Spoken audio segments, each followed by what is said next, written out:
mianatra eo tongotrao.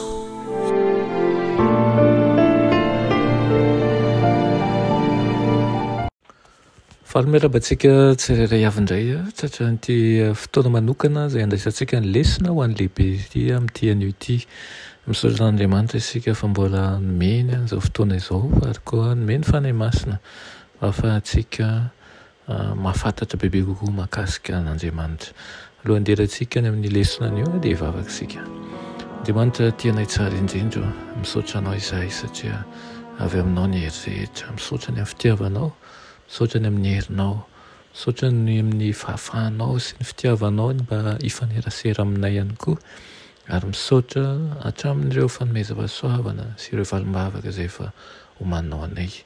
Etezenao hamindra fo aminay, mampanota anay, ametezenao hamoky zavatsoa amin'ny mpanomponao tsirairay avy eto.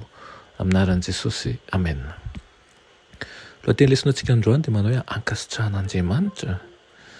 Ahoana no mety arovan'Andriamanitra an'izay olombelona vovoka sy mandalo, monina eo amina planeta tena kely anankiray, eo anivon'ny tontolo izay lehibe ary izay verina ho midadasika tsy misy fetra mihitsy azy. Ahoana no mahatonga ny olombelona hanana tombam-bidy lehibe tahaka an'izany eo masony avo indrindra, izay tsy ory n'inon'inona akory izy, lafindroana azo anazavanandreo fanontanian'ireo. Voalohany amin'ny fomba ahoana no azahoana mampifaly an'Andriamanitra, ary faharoa amin'ny fomba ahoana no ahafahan'ny olombelona mitondra fifaliana ao an'Andriamanitra kanefa mpanoto isika. Ny lafiny voalohany no lohahevitra hodinitsika androany, dia nilay faharoa teo avelantsika hodinitsika rapitso.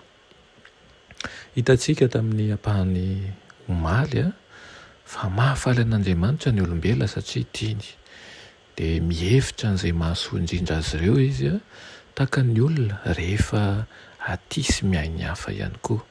Etsy ankilana nefa tsy mahafaly an'Andriamanitra ny olona rehefa manao ratsy. Mampianatra antsika tokoa manko ny ohabolana fa ny fanatitra sy ny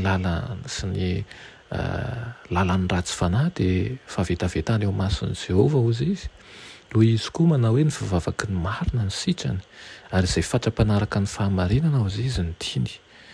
Tsy mampiseho fotsiny ireo andinin'ireo fa tsy tian'Andriamanitra ny ratsy fa asehony ihany koa, fa mahafaly azy ny tsara. Atao mifanindran-dalana eto ny fifalian'Andriamanitra sy ny fitiavany, ny fifandraisana ety eo amin'ny fitiavan'Andriamanitra sy ny fifaliana izay hita manerana ny soratra masina.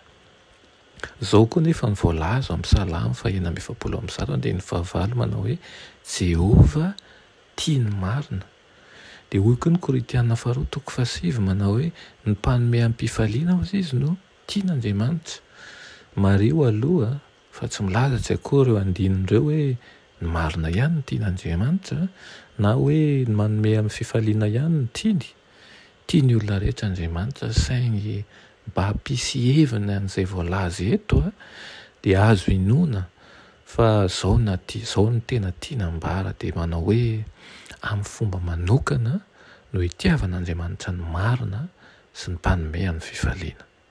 Misy azo anazavana an'izany ihany koa ny ohabolany 5:12 manao hoe tian'Andriamanitra ireo olona ireo sy ny hafa koa satria ankasitrahany izy ireo. Izany hoe raha fitinina ny lesonantsika androany dia tian'Andriamanitra ianao satria efa nampiseho ny fitiavany, dia ho resy lahatra hanao zavatra tsara, hanao ny fahamarinana, ary ihany koa hizara ny fitiavana amin'ny hafa.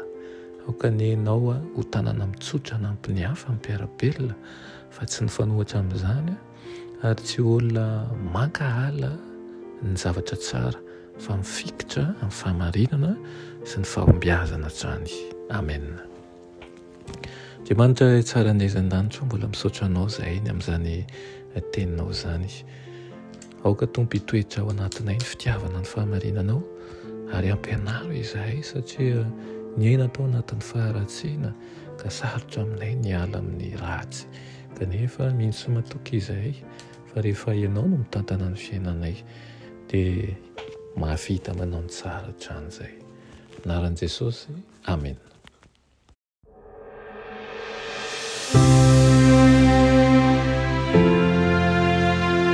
mianatra eo a-tongotry Jesosy isan'andro.